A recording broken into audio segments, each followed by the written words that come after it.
ஒரு நாள் ஒரு சிறிய எறும்பு தண்ணீர் குடிக்க ஆற்றின் அருகே சென்றது. திடீரென்று அது வழுக்கி நீரில் விழுந்தது. உதவி, உதவி!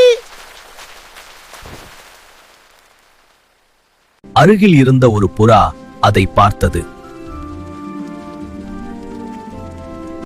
அது உடனே ஒரு இலை பறித்து எறும்பு இருக்கும் இடத்தில் போட்டது.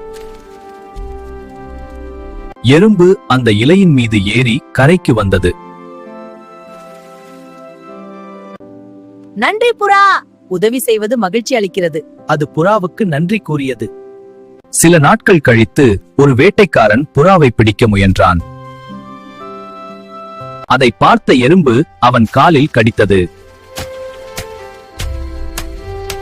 வலி காரணமாக வேட்டைக்காரன் வில்லை கீழே விட்டான். புறா உடனே பறந்து தப்பித்தது. இருவரும் மகிழ்ச்சியாக வாழ்ந்தனர். நாம் செய்யும் நல்லது நமக்கே திரும்பும்.